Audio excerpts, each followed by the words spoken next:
Beleza, vamos ao Google Classroom. Então, a gente tem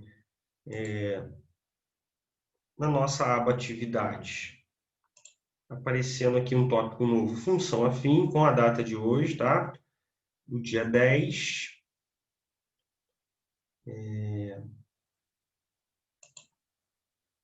Então, entrando aqui, ó, a gente tem o seguinte, instruções copia no caderno, combinado aqui, eu vou dar um tempo para vocês copiarem, né?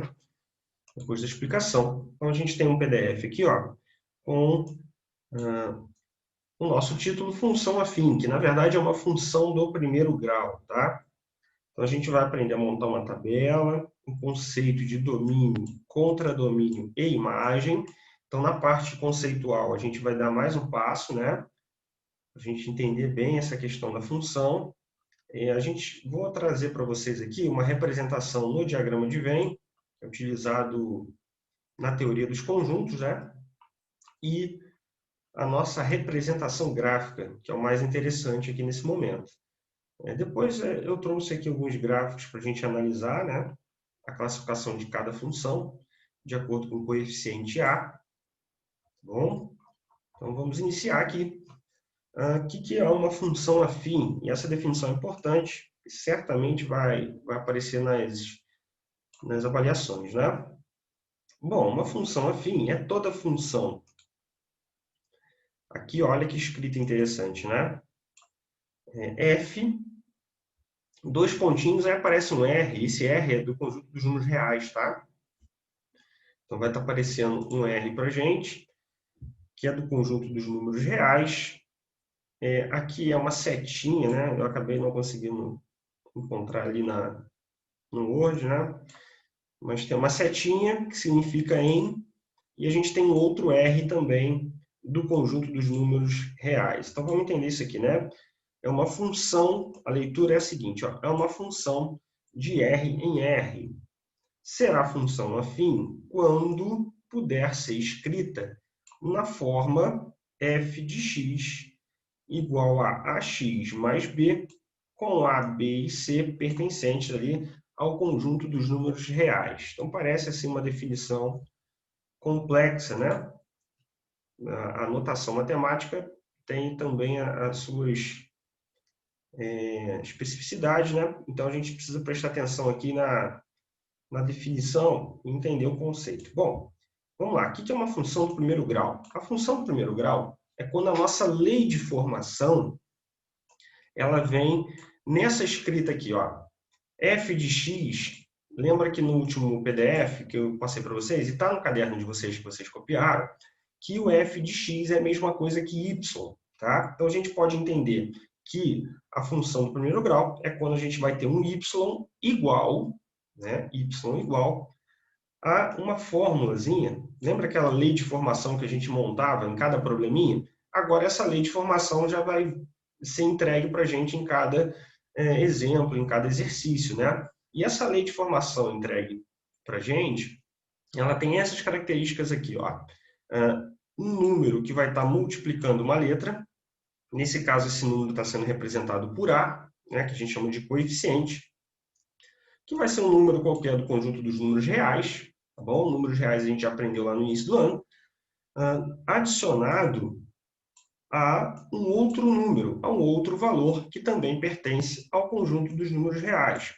Então, trazendo aqui para o que a gente já fez, de probleminhas de função, observa só, nada mais é do que uma parte fixa dos probleminhas, lembra? Uma parte fixa adicionada a uma parte que multiplicava uma variável. Então, basicamente, é uma lei de formação que a gente já trabalhou, né? Que a gente já estudou, já fizemos exercícios com essa lei de formação, tá bom? Uma outra característica importante, não posso deixar de falar isso, é que esse x aqui, ó, que é a nossa variável, lembra? Geralmente era representado por quantidade ou tempo. Nesse caso aqui, a gente precisa observar que esse x está sendo elevado ao nosso expoente 1, tá? Então, nesse caso aqui, ó, na função do primeiro grau, significa que o x tem que ser elevado a 1. Na função quadrática, que é uma função do segundo grau, o expoente de maior valor vai ser elevado a 2. Então, a gente vai ter, numa lei de formação, bem parecido com uma equação do segundo grau, né? Inclusive, a nossa resolução, a gente vai trazer para a equação do segundo grau, né? Aplicar Bhaskara, enfim. Mas isso é na função quadrática, quando o maior expoente vai ser 2. Nesse caso aqui, o maior expoente é 1. E aí o aluno tem que saber, né, que na matemática, quando x está elevado a 1, qualquer número elevado a 1, a gente não precisa escrever esse expoente 1, né? Senão acaba ficando uma escrita muito confusa. Imagina que todo número a gente tivesse que escrever o seu. Vamos observar aqui o menos 2, ó, onde o cursor está aqui. Ó. Imagina que a gente tivesse que escrever aqui em decimal, seria menos 2,0. Pensa que a gente tem que escrever também o denominador dele, denominador 1, expoente 1, então ficaria um número muito complexo de ser escrito, trabalhoso e confuso na leitura, né? Mas é importante que o aluno saiba que essas informações estão ocultas, mas são existentes, né? A gente tem aqui, então, o expoente do x elevado a 1. Essa é a característica da lei de formação da função do primeiro grau. Professor, então todas as funções que vão aparecer aqui do primeiro grau, sempre vai ter essa lei de formação? Sim, tá? Sempre com essa base, né? Um número que multiplica uma incógnita, geralmente representada por x, mais um outro número, tá? Todos eles pertencendo, os números pertencentes aqui, ó, ao conjunto dos números reais, tá? Isso significa o quê? Que esse número pode ser um número fracionário, tá? Pode ser uma raiz, né? Pode acontecer da gente utilizar números primos, tá bom? Né? Enfim, continuando.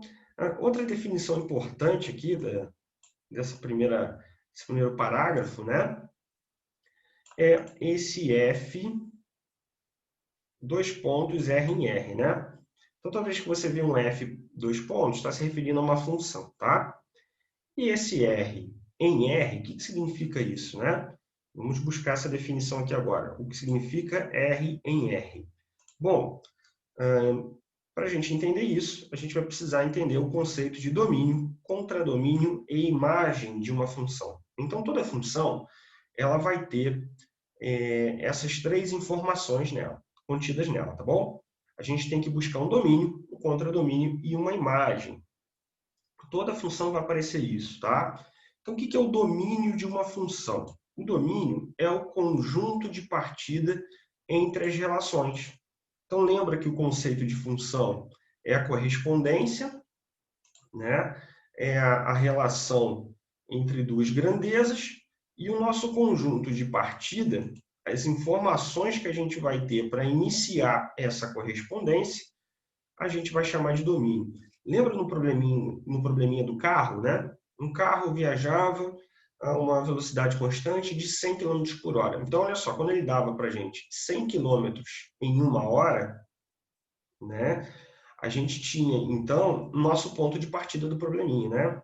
Que depois eu vou explicar para vocês na tabelinha de uma forma melhor. Mas esse 100, ele fazia parte, então, do nosso domínio, tá? Que era o nosso ponto de partida. O que é o contradomínio de uma função? O contradomínio de uma função é o conjunto de possibilidades das relações. Na verdade, o contradomínio é tudo que pode ocorrer como resposta, né? Aquilo que pode ser correspondido, correto? Aquilo que pode ser correspondido, então, vai ser o contradomínio. E o que é imagem? Imagem de uma função são os valores correspondidos no contradomínio. Bom, vamos entender isso aqui.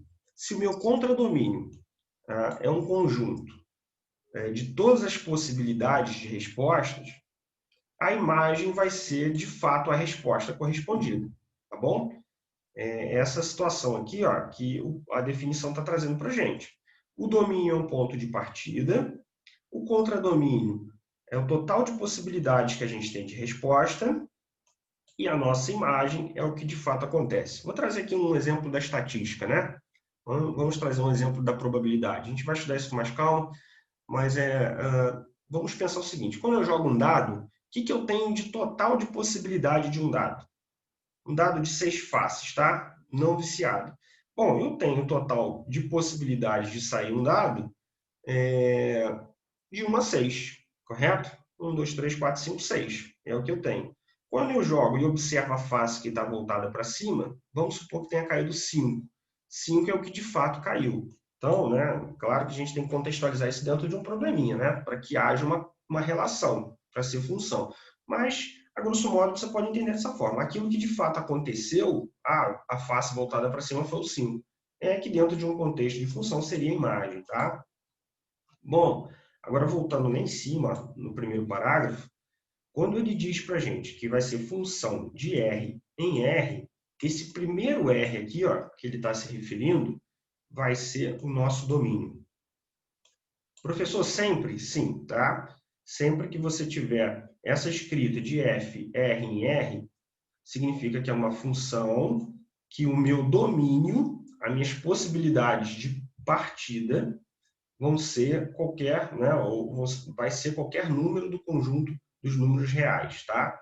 Então, mas isso aqui pode ser alterado, professor? Sim, né? Para cada atividade, a gente pode ter um ponto de partida, conjunto dos números naturais, com asterisco, né? Tirando zero, tá bom? Mas, para início aqui de conversa, geralmente vai aparecer o R, tá? O nosso segundo R, que a leitura é função de R em R, o segundo R está se referindo ao que pode ser correspondido, que nesse caso aqui a gente vai chamar de contradomínio. Então, se você quiser escrever aqui depois no caderno, colocar aqui em cima, né? O primeiro R, domínio, e o segundo R, contradomínio. Depois eu vou explicar por que é necessário essa informação, tá bom? Para a gente entender melhor esse conceito aqui da função afim, vamos a um exemplo, né? A gente tem aqui nossa letra A. Dados os conjuntos A. Olha o primeiro conjunto A. Eu tenho menos 2, menos 1, 0, 1 e 2. Então, observa bem, ele dá um primeiro conjunto. E um segundo conjunto, que é o conjunto B, menos 5, menos 2, 1, 4, 5, 6 e 7. Determine a relação, e aí ele traz uma lei de formação para a gente. Ó. Olha a lei de formação. Y igual a 3x mais 1. Bom, deixa eu explicar esse exemplo. Quando ele traz para a gente aqui dois conjuntos específicos, o primeiro conjunto é um ponto de partida para a gente montar nossa tabela. E esse ponto de partida, a gente aprendeu que a gente pode chamá-lo de domínio, tá bom? As possibilidades de resposta, nesse caso aqui representado pelo conjunto B, a gente vai chamar de contradomínio, tá bom? E a nossa imagem a gente vai estar calculando, correto? Que vai ser um valor que a gente vai encontrar utilizando a nossa lei de formação. Então, recapitulando aqui, no probleminha, o conjunto A é o meu domínio, ponto de partida. Meu conjunto B é o total de possibilidades do que pode acontecer, né? E a minha imagem vai ser os valores de y que eu encontrarei utilizando essa fórmula, né? Essa lei de formação. E observa que a lei de formação atende, né, ao critério da função do primeiro grau. Foi o que eu comentei. F de x é a mesma coisa que y. Então, pode ser escrito dessa forma. Y igual a 3x, então, um número que multiplica uma incógnita. Tá? Essa incógnita está elevada ao expoente 1, adicionado a um outro número, né? Pode ser qualquer número do conjunto de reais. Aí vai ser de acordo com o probleminha. Beleza, a gente já entendeu aqui as partes conceituais, né? Bora fazer esse cálculo, então. E o que a gente vai estar fazendo aqui, na verdade, nada mais é do que um par ordenado, né? Vocês já aprenderam isso no ano passado. O par ordenado, ele busca um valor de x, né, e um valor correspondente ao x, que na verdade a gente escreve na incógnita y. Então, para ordenado, você vai ter um valor para x e um valor para y. Né? Então, x, y, é isso que a gente vai buscar aqui. Dentro do conceito de função, o nosso x, na tabelinha aqui na primeira coluna, ele é o domínio, tá bom? Então, x, ponto de partida, a gente vai chamar de domínio. E o nosso y, que é a grandeza que vai ser relacionada, né, correspondida, que vai ser o valor correspondido no par ordenado, o y a gente vai chamar de imagem. Legal, né? Então, ponto de partida x, domínio, o nosso y aqui que a gente vai calcular e encontrar vai ser a nossa imagem. Bom, vamos lá, vamos para os cálculos, né? Como ele dá aqui no primeiro conjunto, ó, o conjunto A, menos 2, menos 1, 0, 1 e 2, a gente vai colocar isso aqui no x como domínio. Menos 2, menos 1, 0, 1 e 2. Então, na primeira coluna a gente já montou. Na segunda coluna a gente vai estar aplicando, então, ó, a fórmula, a nossa lei de formação, né? Que vai ser y igual a 3x mais 1. É essa a lei de formação proposta no exemplo. Bom, como é que a gente vai calcular? No lugar do x, a gente vai estar substituindo por cada x aqui proposto. Ó. Então, se eu tenho primeiro menos 2, vou estar substituindo na fórmula o x da fórmula por menos 2. E aí a gente vai ter o seguinte cálculo. Ó, 3 vezes menos 2, 3 vezes 2, 6, correto? Mais com menos vai ficar menos. Ok? Repito aqui o mais 1. É importante fazer o passo a passo no início, porque a gente tem duas regras de sinais envolvidas no mesmo cálculo. A gente tem a regra da multiplicação, né? Nesse caso, sinais diferentes vai dar negativo e sinais iguais vai ficar positivo. E, posteriormente, a gente vai ter uma regra de sinal que é a regra da redução de termos semelhantes, né? Aprendida lá em polinômios. Então, nesse caso aqui, ó, sinais diferentes, eu dou o sinal do maior, que é negativo, vou dar o sinal do 6, 6 é maior do que 1, né? Então vai permanecer o sinal do 6, que é negativo, e a gente vai estar subtraindo 6 menos 1, 5. Tá? Vou explicar isso aqui novamente na parte de baixo. Então, quando o nosso x for menos 2, o nosso y, né, que é o valor correspondido em y, vai ser menos 5. Observa, o menos 5 está dentro do conjunto B? Tá. Lembra que o conjunto B aqui é o contradomínio representado? Então, todas as possibilidades de cálculo, de resposta, na verdade, né, todas as possibilidades de resposta que a gente vai estar encontrando nesse cálculo, vão estar aqui no nosso conjunto B. Tá bom? Vamos lá. Então, vai ficar o seguinte, ó, agora substituindo por menos 1. Então, vai ficar 3 vezes menos 1, vai dar menos 3. Aqui eu repito 1 para poder fazer a segunda regra, que é termo semelhante, né? Bom, dois sinais diferentes. Eu dou o sinal do número maior, que vai ser do menos 3, tá? Por isso vai ficar negativa a resposta, e subtrai, né? 3 menos 1, menos 2. Lembrando que a gente vai subtrair porque eles têm sinais opostos.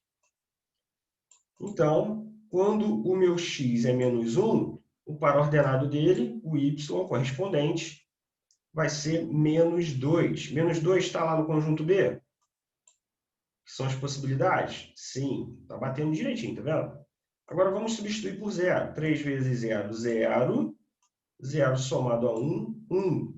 Observa, 1 está aqui dentro também. Beleza? Agora x1.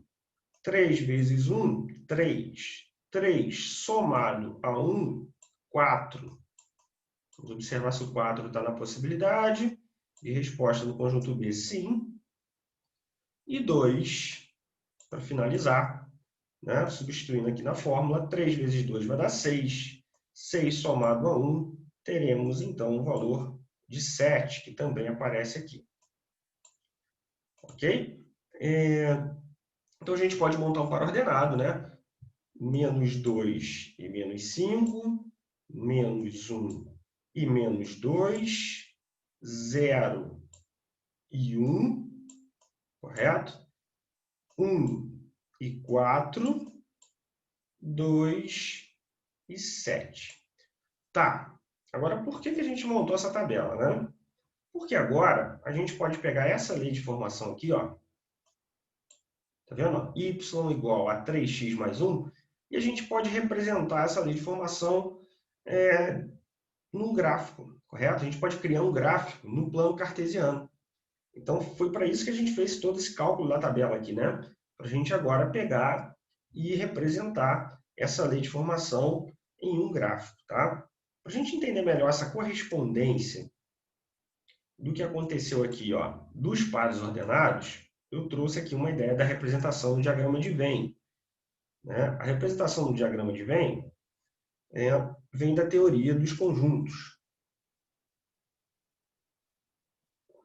E a gente tem, então, o primeiro conjunto aqui, ó, que é o conjunto A, né?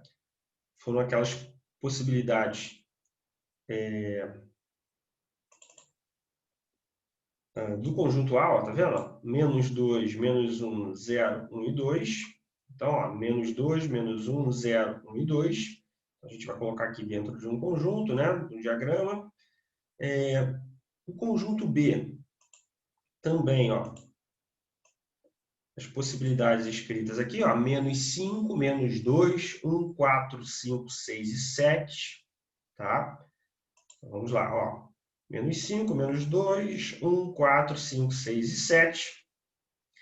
E agora a gente vai colocar os nomes aqui para a gente entender melhor o que aconteceu nessa questão da correspondência. Bom, o primeiro conjunto, a gente viu que o nome dele vai ser domínio, porque ele é o nosso ponto de partida, né? Então, essa flechinha aqui do menos 2, ela tem que corresponder a algum valor no outro conjunto. O outro conjunto, que foi o conjunto B, a gente viu que vai ser o total de possibilidades, né?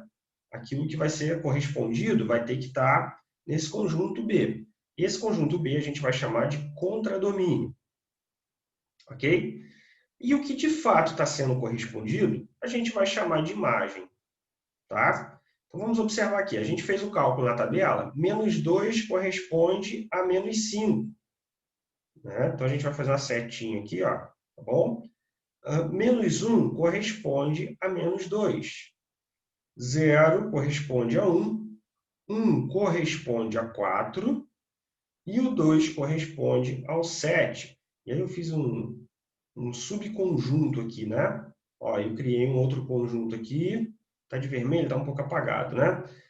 Que a gente vai chamar de imagem. Aquilo que foi correspondido, eu coloquei até em vermelho, a gente vai chamar de imagem. Então, aqui está o conceito da função, né? O domínio, o contradomínio, o conjunto, que é o conjunto com a totalidade de possibilidades a serem correspondidas, né? E a imagem é o que de fato está sendo correspondido. Agora, algumas informações aqui importantes, né? O aluno precisa saber disso. No domínio, não pode faltar nenhuma correspondência, correto? Aqui no domínio, ponto de partida, não pode sobrar nenhum número sem uma devida correspondência, né? Já no contradomínio, olha o que aconteceu. Sobrou dois números, eu coloquei de preto, né, para destacar. 5 e 6 não foram correspondidos. Bom, isso aqui não tem problema, tá? No contradomínio, nem todos os números podem ser correspondidos. Ok? Isso aqui, no contradomínio pode sobrar número. No domínio, não. Tá? Outra informação importante é que para cada valor do nosso domínio, para cada valor de x, eu tenho aqui um único valor de y, que representa a imagem. Então, para cada valor de a, eu tenho apenas uma correspondência no conjunto b. Tá? É uma outra característica da função. A gente sempre vai ter apenas uma correspondência, tá bom? O que eu estou querendo dizer é o seguinte, o menos 2 ele não pode ter duas respostas. Se a gente aplicou uma fórmula e aplicamos todas as operações matemáticas com as devidas regras, a gente não pode ter menos 2 correspondendo a menos 5 e a menos 2 ao mesmo tempo. Não é possível duas respostas naquela tabela de cálculo que a gente fez.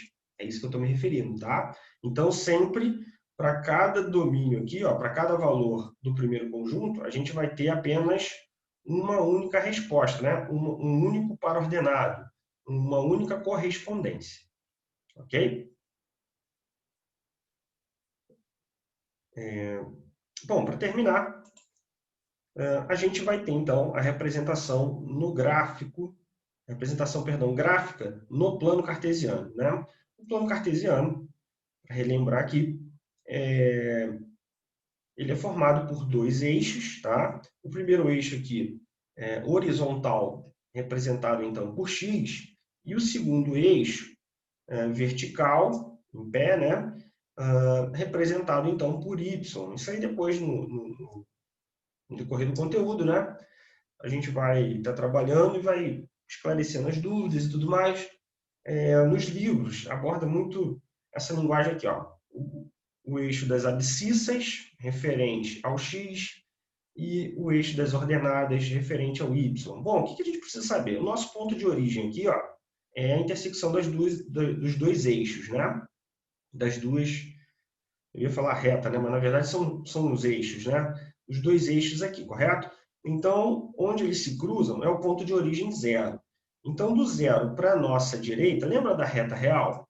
A gente aprendeu lá atrás. Então, é o mesmo processo. Para frente aqui, para a nossa direita, a gente vai ter os números positivos, 0, 1, 2, 3, 4. E para a nossa esquerda, teremos os números negativos, menos 1, menos 2, menos 3, menos 4. Para cima, no eixo Y, a gente vai ter, então, os valores positivos. E para baixo, né? Lembra do termômetro? Isso aqui lembra muito a marcação do termômetro, né? A gente vai ter, então, menos 1, menos 2, menos 3, menos 4, menos 5, menos 6. Se o aluno errar essa estrutura do plano cartesiano, provavelmente não vai conseguir fazer o gráfico. Então, continuando aqui, o primeiro passo a gente vai ligar, então, os pares ordenados, né? Quando a gente calculou o nosso x menos 2, a resposta foi menos 5. Então, a gente vai ligar aqui o pontinho, ó. Pontilhado, vai descendo, tá? Você vem descendo até a direção do menos 5, faz a curvinha, liga no menos 5 e faz um pontinho no vértice, na quina, tá bom? Mesma coisa com menos 1 e menos 2, ó. Menos 1, eu vou conectar aqui com menos 2, boto o pontinho. E aí a gente tem um par ordenado aqui, ó, que é o zero, que a gente utilizou o zero no x, e o resultado dele foi, aplicando a fórmula, foi 1. Sempre quando a gente tem zero e um número, a gente vai marcar a bolinha no número, tá? Essa é a dica. Então, a gente vem montando aqui, ó, vem subindo certinho na linha e vamos marcar nossa bolinha no número que foi 1.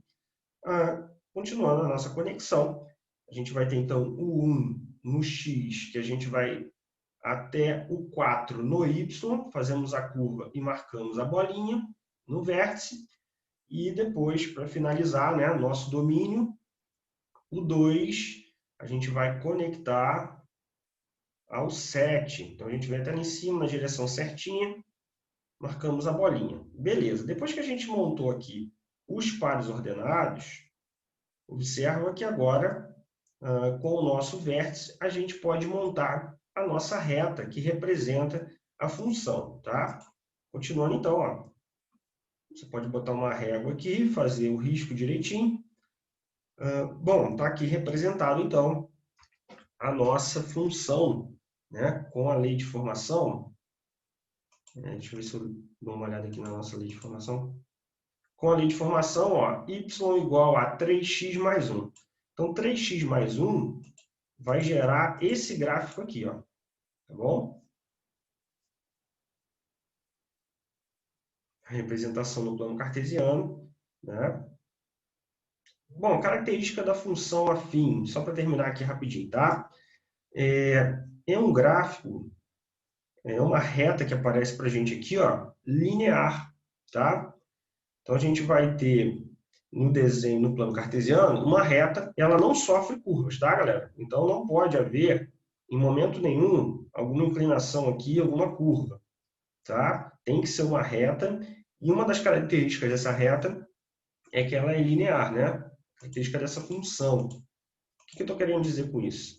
Linear é porque a gente tem a mesma diferença de números aqui, ó, da resposta. Ó. Qual é a diferença de 4 para 7? 4 para 7, a diferença, basta você fazer 7 menos 4, vai dar 3. De 4 para 1, a gente também vai ter 3 diferenças. De 1 para menos 2, teremos também 3 diferenças. De menos 2 para menos 5, também 3. Significa o quê? Que a nossa lei de formação, no gráfico aqui da nossa função afim, função do primeiro grau, a gente vai ter sempre a mesma diferença aqui, ó, entre os números, o que gera para a gente, então, um desenho, né, no plano cartesiano de uma reta de forma linear, tá bom? Depois a gente vai, na próxima aula, classificar essa reta como crescente, decrescente ou constante, tá?